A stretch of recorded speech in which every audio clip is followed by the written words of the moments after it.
Gestern noch an jeder Straßenecke, heute komplett verschwunden. Es gibt Fahrzeuge, Oldtimer, die nicht zu Oldtimern werden, ganz einfach, weil keine übrig bleiben, weil sie aussterben. Über die Gründe wollen wir hier sprechen bei der roten Liste der Allerweltsautos. Manchmal sind es tatsächlich nur Nuancen, die bei einem Auto zwischen Sein und Nichtsein entscheiden. Dieser 3er BMW ist ein sehr schönes Beispiel. Ich sehe hier Automatikgetriebe, ich sehe hier hinten die hochgesetzten Rentnerrückleuchten, also die hochgesetzten Bremsleuchten, Rentnerfunzeln genannt in den 80er Jahren. Und ich sehe hier hinten den Schriftzug 318. Das ist der kleine Motor gewesen und es spricht vieles dafür, dass wenn es ein 320i oder 323i mit Schaltung wäre, dieser BMW heute nicht mehr unter uns wäre, weil tatsächlich die 3er BMWs sind heute so selten, weil sie Opfer ihrer eigenen Sportlichkeit geworden sind.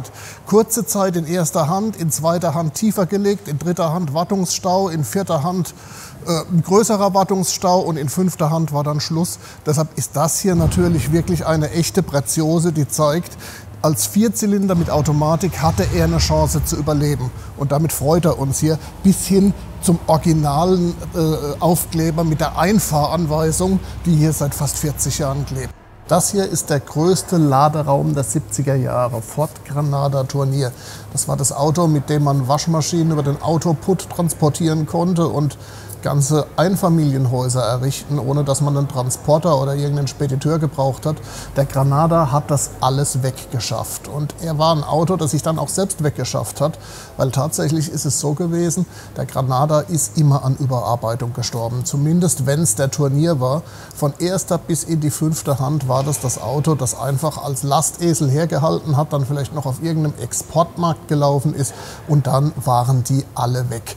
Es war im Grunde natürlich auch der erste deutsche Luxuskombi, den es schon als Sechszylinder gegeben hat, Anfang der 70er Jahre, der sehr komfortabel sein konnte, aber normalerweise ein recht karg ausgestatteter 2 Liter V6 mit ein bisschen Ausstattung war. Wir sehen das hier, das ist innen alles relativ nüchtern gehalten. Das war also die reine Größe, die den Granada zum ganz besonderen Auto gemacht hat. Heute wird es sehr schwer sein, einen zu finden, gerade in diesem Zustand. Es gibt ab und an mal noch ein Coupé, es gibt ab und an mal noch eine Limousine, die irgendwo überlebt hat. Aber der Kombi hier, man sieht das natürlich, denn man kann die Rückbank umlegen und dann kann man theoretisch da drin auch wohnen und wirklich mit dem Granada nach Granada fahren. Freunde von mir haben das gemacht, die haben 14 Tage in ihrem Granada-Turnier gepennt. Aber natürlich, der Granada, der sowas überlebt hat, den suchen wir heute. Eine Ohrfeige für die deutsche Automobilindustrie. Und das hat tatsächlich eine deutsche Autozeitschrift geschrieben, 1965, als der Renault 16 auf den Markt gekommen ist und damals die Mittelklasse richtig aufgemischt hat. Mit Frontantrieb, mit einem variablen Innenraum, mit einer großen Heckklappe, als sowas noch keiner hatte, mit einem komfortablen Fahrwerk, mit sparsamen Motoren und mit einem außerordentlich volkstümlichen Preis. Also wirklich ein geniales Auto, aber natürlich auch ein Auto, das relativ schnell gezeigt hat, dass Genie und Wahnsinn eng beieinander liegen, weil der R16 konnte natürlich rosten wie nichts Gutes und ist oft dann auch zu Besitzern gekommen, die es mit der Pflege nicht so ganz genau genommen hat. Das war ein Auto mit einem intellektuellen Image und der Intellektuelle hat damals Sartre gelesen, aber nicht im Kundendienstcheckheft geblättert.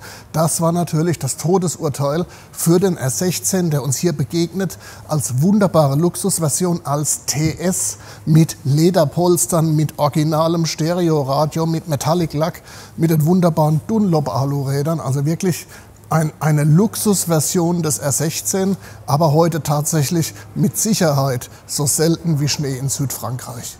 Die Manta-Witze der frühen 90er Jahre wären heute ein Fall fürs H-Kennzeichen, weil es ist tatsächlich 30 Jahre her, dass man über den kürzesten Manta-Witz gelacht hat. Steht ein Manta vor der Uni. Die Jungs mit Abi haben tatsächlich den Ascona zum Verheizen bevorzugt, Ascona A und Ascona B.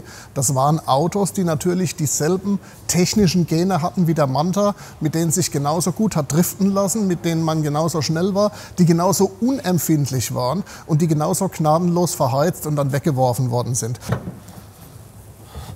So, da haben wir natürlich den unverwüstlichen kleinen Opel-Motor. Das ist der 1.6N mit 60 PS. Es gab auch den 1.6S mit 75 PS. Und es gab tatsächlich auch in den Asconas 100 PS und 110 PS mit 2-Liter-Motoren, im letzten Fall 2-Liter Einspritzer.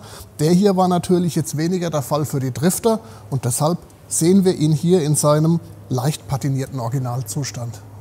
Tatsächlich teilen sich Manta und Ascona dasselbe technische DNA und natürlich auch das vergnügliche Handling, waren außerordentlich haltbare Autos, aber Autos, die man auch gnadenlos weggeworfen hat nach Verbrauch. Dieser hier ist in Familienhand erhalten geblieben, sehr original bis hin zum Benetton-Aufkleber auf der Heckklappe und zu den originalen Sitzfällen, zeigt aber natürlich auch, warum so ein Ascona überlebt hat. Es ist die 60 PS Maschine, die sich zum Verheizen und zum Driften nicht wirklich geeignet hat.